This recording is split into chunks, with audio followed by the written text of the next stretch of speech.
पूरी उम्र काटने के बाद, पूरा जीवन जीने के बाद एक व्यक्ति की मृत्यु हुई। ईश्वर के द्वार पर वो पहुंचा। वहां पे उसके जैसी बहुत सी आत्माएं खड़ी हुई थी, लाइन लगी हुई थी। उसने कुछ से बातें करी। समय का अभाव तो कोई था ही नहीं। बातें करके पता चला कि और लोगों से ज़्यादा अच्छे कर्म उसके पास हैं। उसने दुनिया का बहुत भला किया है, बुरे कर्म कम किए। लोगों ने उससे ज़्यादा बुरे कर्म किए और उससे कम अच्छे कर्म किए। तो उसके मन में खुशी थी कि स्वर्ग ही मेरा इंतज़ार कर रहा है, मुझे तो स्वर्ग ही मिलेगा, सब कुछ अच्छा ही होगा। तभी उसका नाम बुलाया गया, उसको आगे लाया गया। उसको साक्षात ईश्वर के दर्शन हुए और ईश्वर उसके बारे में एक किताब उनके सामने रखी थी, उसको पढ़ना उन्होंने शुरू कर दिया। बड़े ध्यान से पढ़ा। पढ़ते पढ़ते वो कुछ कुछ बोलने लगे। अच्छा, 100 लोगों को खाना खिलाया और फोटोएं खींच के सोशल मीडिया पर डाली। दिखावे के लिए तुमने खाना खिलाया। मन में उनकी मदद करने की इच्छा ही नहीं थी। उनमें से कुछ औरतों के लिए तुम्हारे मन में काम भाव भी पैदा हुआ, उन पे गलत दृष्टि भी डाली, 2-3 लोगों से बदतमीजी भी करी। तुमने तो सब करा कराया बेकार कर दिया। वो दान बेकार होगी, हटाओ इसको। जैसे जैसे ईश्वर वो किताब पढ़ रहे थे और कुछ बातें बता रहे थे, ये आत्मा, ये मन जो वो इंसान था, चौंक गया कि ये किताब कर्मों से ज्यादा मेरी सोच के बारे में है कि मैंने क्या सोच के, किस मनोस्थिति में वो कर्म करे हैं। और मैं सोचता था कर्म ही सब कुछ है। उसके ज्यादातर अच्छे कर्मों को या तो हटा दिया गया या उनकी वैल्यू बहुत कम कर दी गई, क्योंकि उसकी सोच खराब थी, मंशा खराब थी। उसने मतलबी पने के लिए वो काम किया था या उसके अंदर काम भाव था।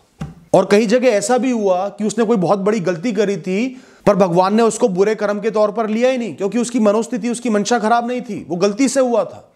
तब भगवान ने ये बोला, तुम तो सिर्फ निमित्त बने थे अपने पुराने कर्मों की वजह से, इसमें तुम्हारी कोई गलती नहीं है, तुम्हारा कर्म खराब नहीं है, ये खराब कर्म मैं हटाता हूं। और कई जगह भगवान ने देखा कि तुम जीवन को कोस रहे हो, प्रकृति को कोस रहे हो, मुझे कोस रहे हो, छोटी छोटी नाकामयाबियों के लिए, छोटे छोटे दुखों के लिए, जबकि तुम्हारे पास सेहत भी थी, सहूलियतें भी थी, सब कुछ था।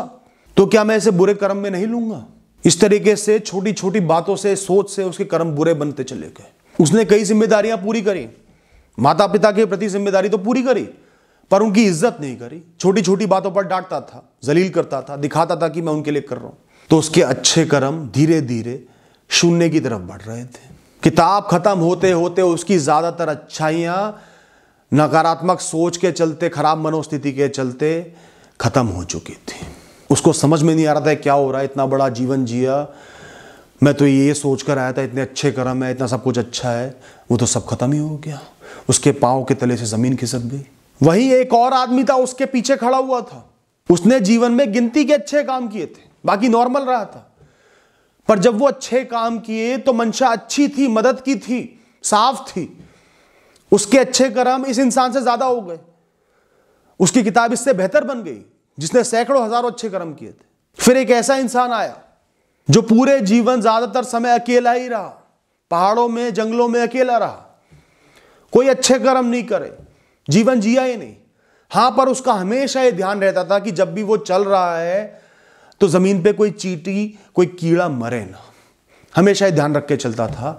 तो उसके अच्छे कर्म बहुत आगे बढ़ गए बजाय इन लोगों के। उसको सफल माना गया, उसको अच्छा माना गया, उसको स्वर्ग मिला।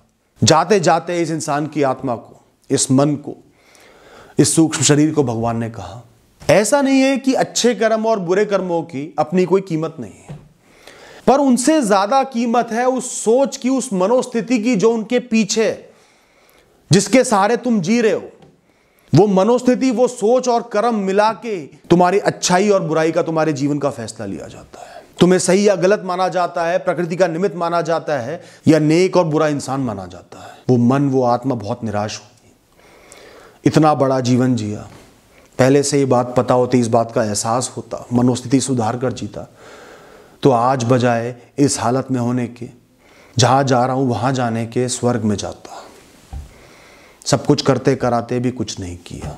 अगर मेरे अंदर दया भाव, प्रेम भाव, मदद का भाव होता तो मेरे अच्छे कर्म कई गुना बढ़ के दिखाए हुए होते इस किताब में, बजाय कई गुना कम करके दिखाने के। दोस्तों, ये बहुत ही कीमती बात है, जीवन में उतारना आपके बहुत काम आएगी। Thank you and all the best.